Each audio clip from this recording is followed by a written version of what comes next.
Ẹ mà lẹ́ níbẹ̀ yẹn ò nílé lóko. Ẹ sì kú dédé àsìkò yìí. Hello everyone, it's Adirunke again. I hope your day is going well. Today, I'd like to talk about another incantation, another offal. And this one was gotten from observing bananas. So it has to do with something that we can observe from the banana. Ogede, ogede, ogede. That's banana. Ogede is what we call bananas. And the incantation is ọwọ́ tọ́gẹ̀dẹ̀ bá gbé ara rẹ̀ ló fi ń nà. Ọwọ́ tọ́gẹ̀dẹ̀ bá gbé ara rẹ̀ ló fi ń nà. You can also say ọwọ́ tọ́gẹ̀dẹ̀ bá gbé ara ẹ̀ ló fi ń nà. So that's what that is. Tea and ogede were combined in the previous slide, but if you want to separate them, ọwọ́ tí ọ̀gẹ̀dẹ̀ bá gbé, rather than saying ọwọ́ tọ́gẹ̀dẹ̀, you can say ọwọ́ tí ọ̀gẹ̀dẹ̀ bá gbé ara rẹ̀ or ara ẹ̀. Both are the same. Re predates e, and while some dialects have retained re like it is, some have moved on to say e more commonly, but re was the original. Ara re ló fi ń nà. Let's look at what that is word for word, and then we can explore what it's about and the potency of it. Ọwọ́ is hand. Tọ́gẹ̀dẹ̀ is tea and ogede combined. Tea is that. Ogede is banana. Ba is like May. It's like May. Be is lift or carry. Ara is self. Re is it. So ara re would be itself or himself or self. Self body, ara re. Him, her, it. So it could be itself, himself, herself. Here it's itself because we're referring to the banana.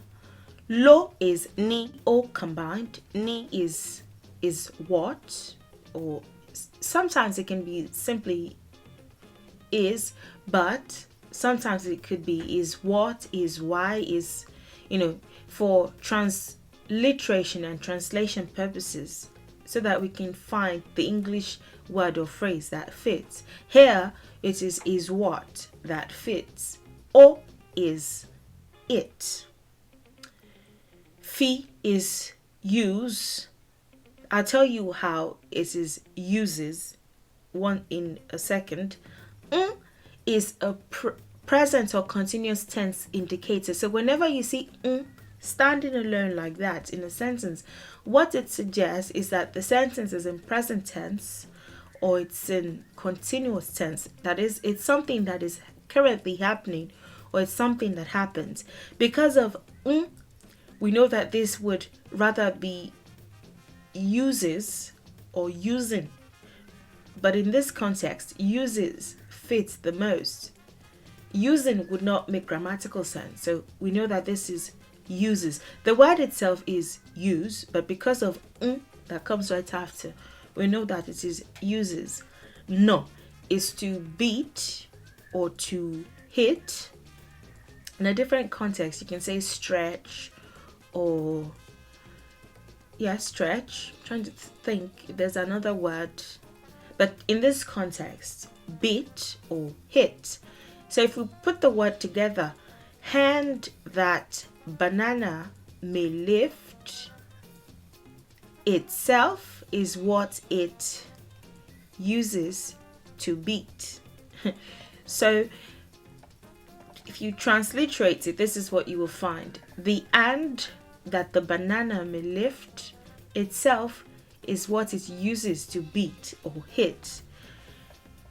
That's what it is. But if you want to translate it in such a way that it makes sense, then you would say when the banana lifts its hand, it beats itself with it. What does that mean? This is a banana. Let me tear the head off. This is a banana. When you do this, the banana hits its own self.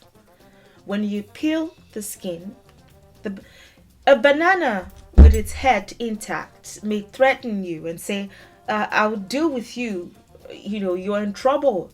I will hurt you. I will, even if they don't necessarily say it to your face, they may have the intention of hurting you. I will hit you. I will beat you. I'm going to destroy you. Blah, blah, blah. But once the banana lifts its hand to do anything, except you support it and you hold its hand, you can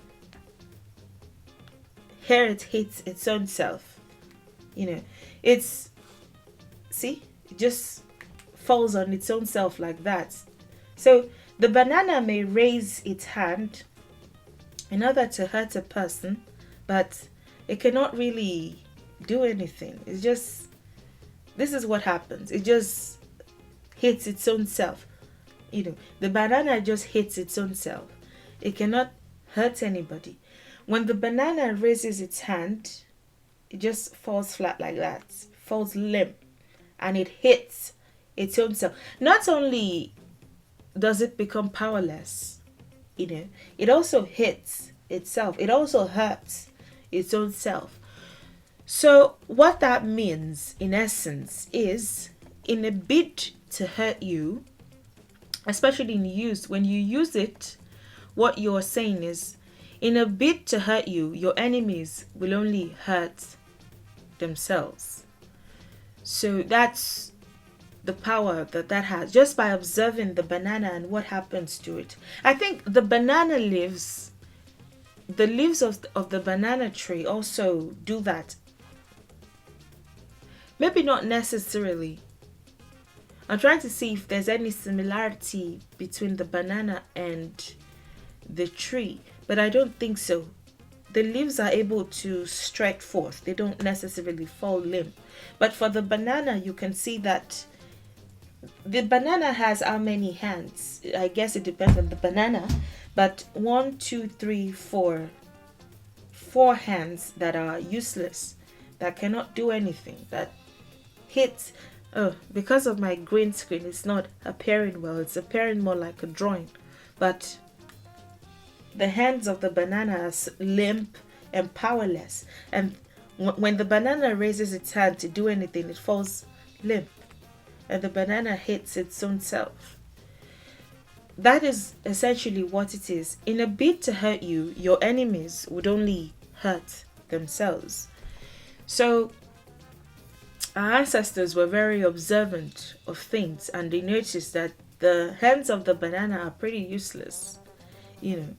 Not for, I know that they are good for compost and all that, not necessarily for like the uses, but it can't really do much as far as hurting the person.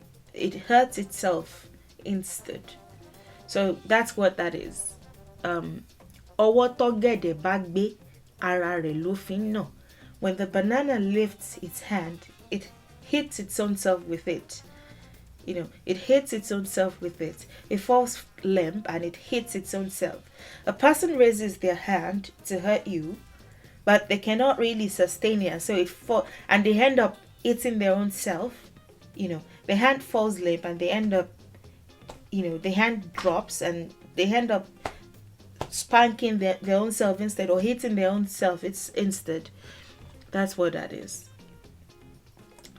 So feel free to use it. Ọwọ́ Togede bá gbé, ara rẹ̀ ló fi ń nà. If you have any questions regarding this one, please don't hesitate to ask. Thank you for watching. Thank you for your time. Now I have to pick the banana that fell, and I'll see you in the next video. Enjoy the rest of your day, and bye for now.